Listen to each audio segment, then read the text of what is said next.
Hey there, garden fans, and welcome back to the Permaculture Homestead. I got an easy one for you today. I just want to show you how we make fertilizer the permaculture way.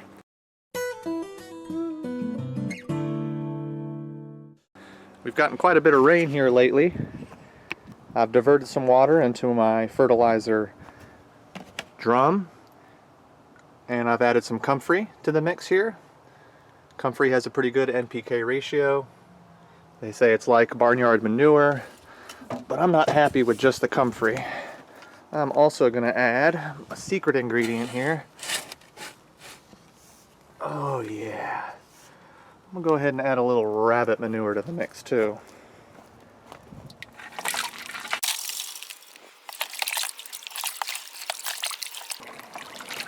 Alright, I'm going to go ahead and let that soupy, nasty mix just go ahead and ferment for a couple of weeks, and we'll check up on it then. We'll see how it looks. Oh, you know what? I forgot all about this bucket over here. Whew! This is my 32-gallon Comfrey tea rabbit manure mix. Oh, and it stinks. I guess now's as good a time as ever to show you how I water the yard. So I utilize a totally passive, gravity-fed rainwater catchment system, and it's gravity-fed from source to sink. That is my roof down to a swale. I have three 300-gallon IBC totes. One tote I use for each swale. I have 3 swales on the property. And watering is just as easy as running a hose to the opening of my swales and opening up my valve. We get pretty good pressure here. Nice gravity fed pressure. No pumps, no solar, no nothing needed at all. Now, I do have a method to my madness here when it comes to fertilizing and watering my landscape. I'm going to go ahead today and dump 100 gallons of water into my middle swale, and I'm going to add 20 gallons of Comfrey tea. I'm going to measure that 20 gallons out using a 5-gallon bucket here, and it's basically going to give me a pretty good 1-to-5 ratio fertilizer to water mix. Now, I'm going to slow down here just a minute to show you that I do have water flow and percolation and movement here.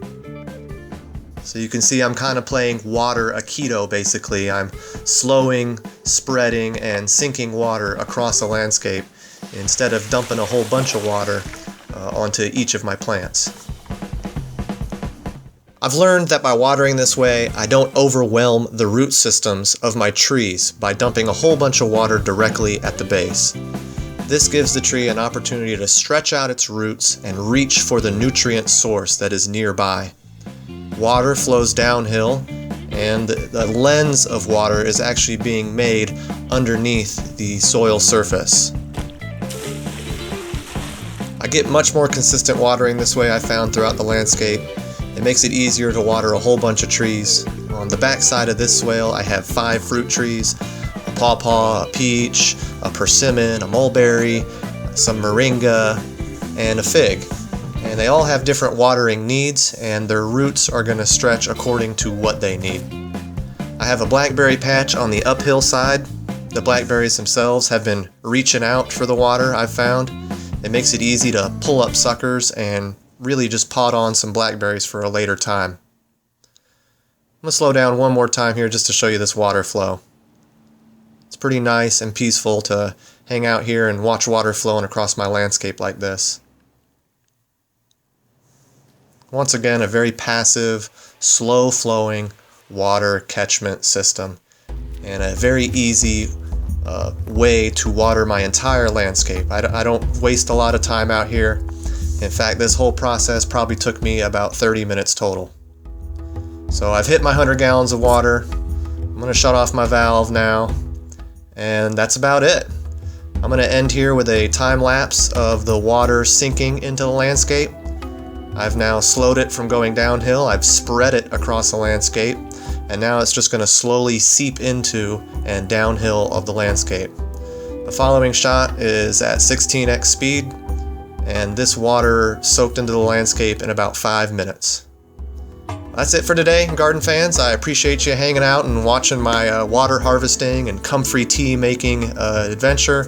Please like, share, and subscribe as always. We appreciate your support. God bless.